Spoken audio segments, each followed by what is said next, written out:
All right. Welcome back, everybody. This is episode 3 on the podcast that still is lacking a concrete name. So far, we're going with Cup of JoJo. But the J. Norman experience is also being flirted with still. We're in web development, and these names will be determined soon. What we're here to discuss tonight is Velvet Buzzsaw, the Netflix original. This was a 2019 original film by Netflix.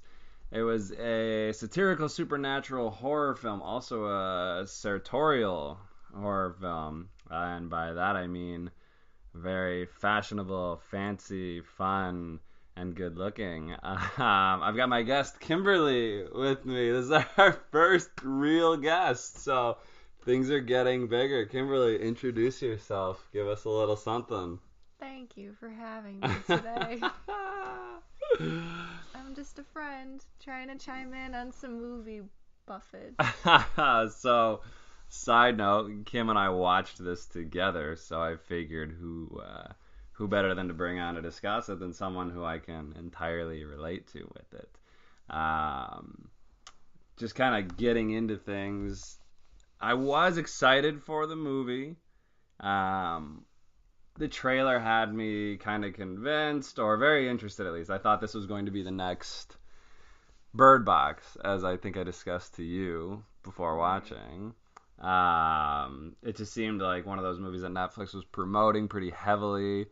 If you clicked the app, it was in your face, and Jake Gyllenhaal was right in your face. And if you're a movie lover and you don't love Jake Gyllenhaal, I don't know if I deem you much of a movie lover. Are you a fan of him as well?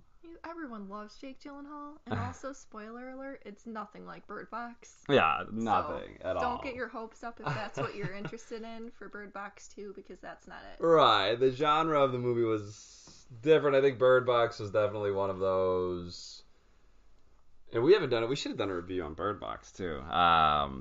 Bird Box was one of those movies where I felt like it could take some constructive criticism. It was one of the movies that it definitely kept you entertained, but if you were looking at it from a very critical standpoint, I wouldn't give it too high of a rating. I thought the acting, aside from Sandra Bullock, was pretty shitty. I thought the storyline was good. The way they kept you interested and entertained was good, but I don't know. I think we watched that together too. I think I said to you during it several times that the acting was shit. And I think you told me that one of your favorite characters in it though was one of my least favorite characters. The woman who was also pregnant. You said you liked her, and I did not like her. She's such a nice lady. Well, we're getting carried away. Bird Box is not the focal point of this podcast. Velvet Buzzsaw. So there were a lot of things I liked about this movie. Gonna get right to the point. I didn't love it. I thought that the trailer did a good job selling you. It made you want to watch it. But all in all, I wasn't entirely thrilled with the movie. There were a lot of things I liked, like I said. I think the fashion was great. I think, right away, the freeze frame on that trailer on Netflix is Jake Gyllenhaal in some fancy button-up suit with the top button, hair tie look, and a pair of fancy Tom Ford glasses. Hairstyle, we were debating whether he was wearing a wig or not throughout the entire movie. It looked like he was, but it was definitely a toupee. Yeah, it was something. It definitely was. I don't know. It was one of those movies where even if you knew it was going to be bad, you might consider seeing it just because the cast was sexy, appealing, the fashion was there. It just kind of caught your eye from a visual standpoint. It was an art movie. I think that's what it was supposed to do. Art within art. It was definitely eye candy. I enjoyed watching it all. Right. The acting. I thought the acting was actually pretty well done. One of our last reviews that I personally did was the movie Glass, and I was very critical on the acting. And it wasn't just that the acting was poor, it was that the writing was bad. We've seen actors in that movie like Bruce Willis, who I usually tend to like, who I just think's character was written very poorly.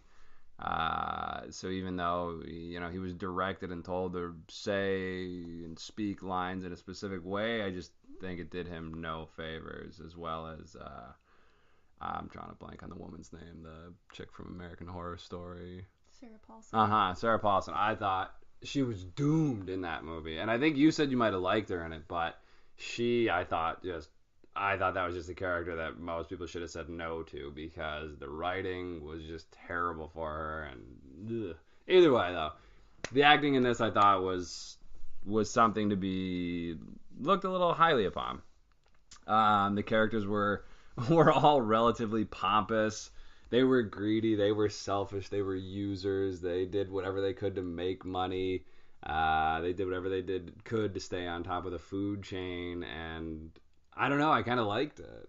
I did too. I definitely liked that they had like a lot of quirkiness there too. They had like the characters didn't really develop over the course of the movie, but the characters themselves were developed, I thought. Yeah, no, I agree with that. You kind of like, as soon as, I think Morph was his name, Jake Gyllenhaal's character, you understood he was a big shot. He was just, it was an immediate, just like the way, you didn't even need to know what work he was doing. You didn't need to know any history of what he had done. You just knew right away that he was a credited art critic right away, just by the way he presented himself, by the way he spoke. It was just kind of, I don't know, I liked it. I thought he did a good job, as he, has done in pretty much everything we've seen him in. Definitely agree. I loved his character. Yeah. So the casting, as well as the acting, I thought was done well. I don't know who did the casting. We didn't dig deep enough to find that out, but there were a couple. Search. Right, yeah, good look real quick. But Rene Russo, everybody's seen her in everything. Zaw Ashton, who played Josephina, I hadn't, to my knowledge, seen her in anything, and I'll get into her character in a minute. Well, maybe right now. She, in the beginning of the film, I really enjoyed because I saw a bond between her work, and Jake Gyllenhaal's character, and then towards the end of the film, she became more of her being a user became a little bit more aware to the viewers, and I don't know, it was just something, again, we'll get into it a little deeper as the podcast goes on, but from an acting standpoint, I thought she did well. I think you were kind of supposed to like her and then kind of hate her, and I don't know if you have anything to say about that, but that's just kind of where. I definitely agree. I think that maybe her greed and her selfishness took over, and maybe she did develop as a character out of all of them, and you ended up not liking her as much, but I don't know. I guess her fashion made me still like her a lot. Right. I couldn't not like her from her great outfits. The dress she wore, there was the one dress, and you liked her pajamas. Oh my, I've already picked out, they are in my shopping cart. Same exact pajamas I'm going to purchase and lounge around my house and look that fabulous. I'm inspired.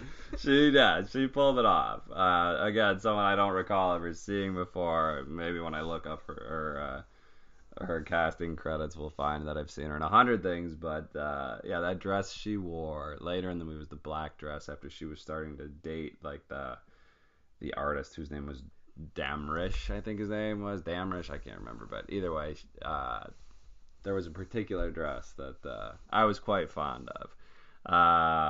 We also saw Toni Collette, Natalia Dyer, who is more so known from her role in Stranger Things. The one and only Nancy. Nancy. Yeah, I couldn't remember that. And you pointed that out, and you were saying, who is she? And I said to you, I don't think I've seen her in anything before.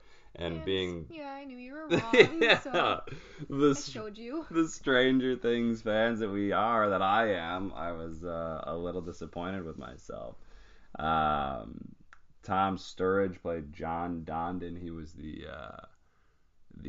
I think he was his title, either way, he was another art critic character, the mustached man, if you will.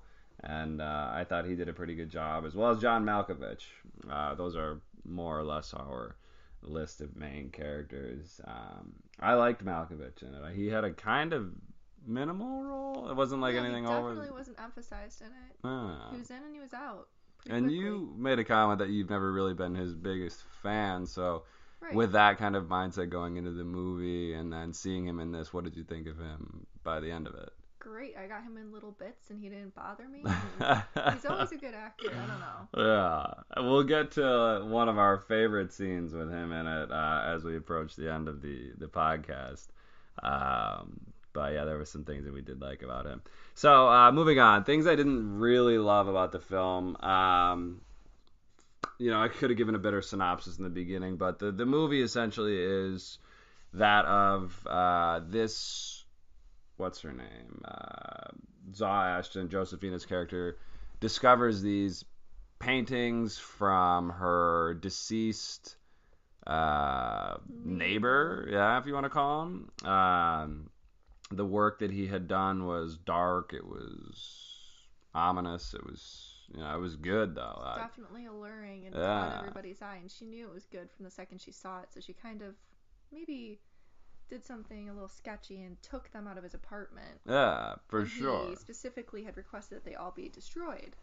He did, yeah, and you know what? That was something in the movie. When she discovered the painting, she had a character address her and tell her, hey, the guy said he just wants to get rid of everything he's got. Anything in his apartment is just getting thrown out. So she felt that liberty to, hey, let's go dig through, find what he's got, see what he's got. And she stumbled upon some great artwork. And that was something that I when watching the movie, I don't have a big art education. I've got some friends who've educated me to a minimal amount, but I thought the artwork looked actually pretty well done. I thought the art in the movie itself was well done. That there were some of those paintings where it was, I don't know, some looked meh, but for the most part, I actually did think that it looked well for if you're into like the dark, ominous art scene. I feel like you might disagree with me a little bit on this. No, I know from my face you might think that, but I really enjoyed it as well. But again, I'm no art guru, so I guess you would have to leave that to the experts. But I enjoyed what I saw. I thought the entire film was visually pleasing, and getting to see art of any sort was pretty cool. Absolutely. No, I think visually the film did a great job of keeping your attention. The location of the film, I think they bounced around a little bit, but Miami was where right? it started, yeah. And either way, like the filming crew, the director, everyone, whoever picked the location of the set, everything just looked well. The art museums that they decided to use, the showrooms, everything, inside, outside, interior, exterior, I thought was very presentable and looked very well. I don't know, it kept my attention even when the movie was bad. I still was visually pleased. Yeah, it was definitely like flashy, artsy, but also simple at the same time. They did like a really good combination of it all. And Yeah. I've never seen a movie like it, honestly, where I know. it was visually so appealing and interesting to me. Yeah, I felt that way as well. So again, getting into that, the film or the artwork was this artwork that essentially led to the deaths of the people who eventually profited off the work. It was essentially that the artwork was cursed, and it caught people's attention in some unique ways. From a general buyer's perspective, everybody was intrigued by it because it was just good art. And from like the actual people who were involved in the art scene, her assistant, I can't remember his name. I think it was Bryson. Yeah, he immediately said like, this speaks to me. And then the other guy who was like the street artist who just had recently become big, who they had signed, Damrish, he also mentioned like, this is just, this, you caught him several scenes in the movie just staring at it almost as if he was hypnotized by it. Yeah, I would definitely say that they became entranced by it. So maybe even if like as a viewer just watching the movie, you don't think that the art is that amazing, like in the film it's supposed to be portrayed as like this haunting, entrancing artwork that kind of sucks you in and ends up doing nasty things to your life. Exactly. The storyline I wasn't thrilled with. I don't know. I didn't expect too much from the storyline. I did like the trailer, so I'm kind of contradicting myself there. But I thought, I'd be a bit more entertained. Something I wasn't too thrilled with was that first scene where there's going to be some spoilers throughout here. I'll try and announce them. If you haven't seen the film yet and you don't want to be too spoiled, maybe now is the time to slow it down. But your ears. yeah, the first climatic scene, if you will, wasn't really all that great. I was sitting there like, okay, we know the story from the trailer. It hasn't gotten to there yet. When's it gonna happen? Who's gonna die first? and how's it going to happen? And the art was being transferred by the assistant